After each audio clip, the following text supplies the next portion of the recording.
So hello friends, welcome to the channel hack any maths. So friends, आज की video पर हम प्रायिकता में जो बेसिक फॉर्मूलेज रहते हैं आज हम उनके बारे में जानेंगे। सो फ्रेंड्स, हम बेसिक फॉर्मूले देख लेते हैं। अगर आपने इन फॉर्मूलों को याद कर लिया और अच्छी तरीके से समझ लिया तो मैं अपनी तरफ से गारंटी दे सकता हूं कि प्रायिकता के आपके सारे क्वेश्चन बन जाएंगे। सो फ्रेंड्स, चलिए वीडियो स्टार्ट करते हैं। फ्रेंड्स, फर्स्ट फॉर्मूला देखते हैं, probability of U and B. जो यू है, प्रोबेबिलिटी जब आप करेंगे यू और उल्टा यू देखने मिलेगा, ठीक है ना। अब यू को क्या बोलते हैं? यू को हम बोलते हैं संघ, हिंदी में क्या बोलते हैं? संघ। और इंग्लिश मीडियम वाले बच्चे आप लोग जान लो, यू मीन होता है अपना यूनियन, ठीक है। और जो उल्टा यू होता है वो होता है सर्वनिष्ठ, हिंदी में क्या बोलते हैं? सर्वनिष्ठ। और इंग्लिश में हम इसे बोलते हैं यूनिवर्सल। क्या बोलते हैं? यूनिवर्सल, ठीक है। यू मीन क्या होता है? संघ, मतलब यूनियन। और उल्टा जो यू रहता है वो सर्वनिष्ठ, मतलब universal. So friends, P A union B का फॉर्मूला क्या होता है? Probability of A plus probability of B minus probability of A universal B. Friends, अपने बोलचाल में इन चीज़ों को आपको लाना होगा, तभी आपको इसी तरीके से ये चीज़ें याद होंगी, ठीक है ना फ्रेंड्स। अब हम देखते हैं second formula. And second formula के लिए second pen, probability of A universal B dash. जब आपका क्वेश्चन कुछ इस प्रकार होगा कि probability of A universal B का बार होगा, तो अब आप probability of A minus probability of A universal B. And third formula की ओर देखते हैं हम, probability of B universal A bar. जब आपको कुछ इस प्रकार का क्वेश्चन दिया रहेगा तब उसका जो सॉल्यूशन रहेगा वो रहेगा probability of B minus probability of A universal B. And then fourth वाला हम देखते हैं, probability of A. Probability of A equal to क्या होता है? 1 माइनस प्रोबेबिलिटी ऑफ ए का बार या ए डैश, कुछ भी कह सकते हैं आप, है ना। अपने याददाश्त के लिए सबसे सिंप्लीफाई, कभी भी फॉर्मूलों को सिंप्लीफाई से सिंप्लीफाई करिए, ठीक है ना, ताकि आप उसे याद कर सकें।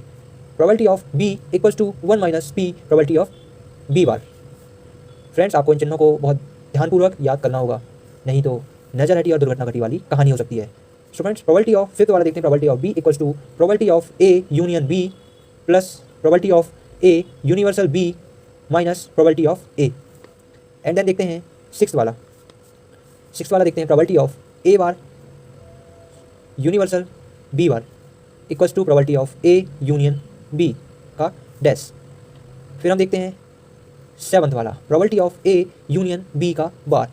तो इसका जो क्या होगा? 1 minus probability of A union B. Hindi medium वाले बच्चों, मैं आपको एक चीज़ कहना चाहूँगा कि आप हिंदी मीडियम वाले हैं तो आप कभी भी इसका ये महसूस मत किया करें या फिर शर्मिंदगी मत महसूस किया करें कि आप हिंदी मीडियम से हैं।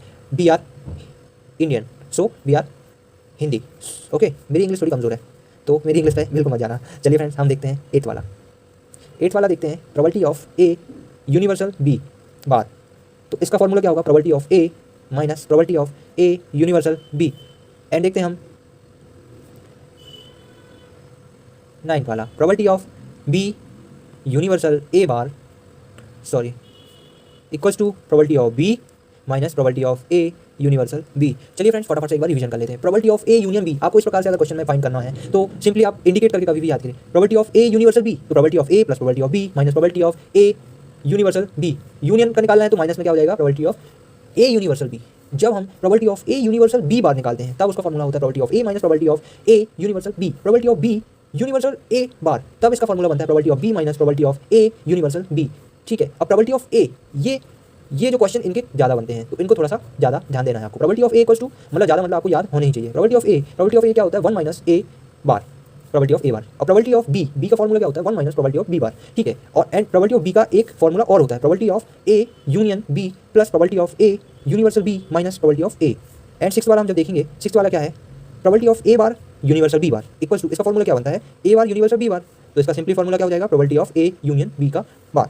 And probability of A union B का बार मतलब पूरे का होल बार है, तब इसका फॉर्मूला बनेगा 1 minus P union B probability of A union B, ठीक है। एट्थ वाला क्या है? Probability of A universal B का बार, तब इसका फॉर्मूला बनेगा probability of A minus probability of A universal B. And last वाला क्या है? Probability of B universal A bar, तब इसका फॉर्मूला बन जाता है पी मतलब probability of B minus probability of A universal B. And lastly मैं एक चीज़ आपको बताना चाहूँगा कि अगर क्वेश्चन में हिंदी मीडियम और इंग्लिश मीडियम दोनों के लिए बहुत इंपॉर्टेंट चीज़ बता रहा हूँ मैं, अगर क्वेश्चन में आपको दिया है ए और बी, ये मोस्ट इंपॉर्टेंट चीज़ है। यदि क्वेश्चन में आपको पी मतलब प्रोबेबिलिटी ऑफ ए और बी दिया है, मतलब इसका मतलब होता है probability of A universal B.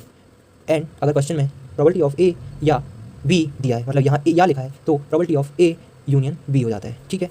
ये आपको बहुत याद रखने वाली चीज़ है, तो आप कभी भी इसे भूलिएगा मत। और अगर क्वेश्चन क्या दिया है, यदि घटनाएँ मतलब जो क्वेश्चन में घटनाएँ दी रहती हैं वो स्वतंत्र हैं, इंडिपेंडेंट है, तो probability of E universal F क्या होगा? Probability of E multiply probability of F. ये चीज़ें आपको याद रखनी ही होंगी, ये चीज़ें बहुत इंपॉर्टेंट चीज़ें हैं। Probability of E into probability of F हो जाएगा, ठीक है, यदि घटनाएं स्वतंत्र हैं। और प्रायिकता के क्वेश्चन में एक चीज़ और बता दूं, यदि प्रायिकता के क्वेश्चन में जिस भी लाइन में प्रायिकता ज्ञात कीजिए दिया है तो उसी लाइन को सॉल्व में पहले लिखते हैं। ये चीज़ आप तब समझेंगे जब किसी भी क्वेश्चन को आप सॉल्व करेंगे, यानी कि हमारी प्रथम घटना वही कहलाएगी। क्या कहलाएगी? यदि देखिए प्रायिकता के क्वेश्चन में जैसे आपने क्वेश्चन पढ़ा और आपके क्वेश्चन में जहाँ भी प्रायिकता ज्ञात कीजिए लिखा है तो उसी लाइन को सॉल्व में पहले लिखते हैं, यानी कि वह हमारी प्रथम घटना कहलाती है। ठीक है ना, सॉल्व में पहले लिखने से आता है वह हमारी प्रथम घटना कहलाती है। सो फ्रेंड्स, ये चीज़ें आपको याद रखनी होगी। Thank you for watching.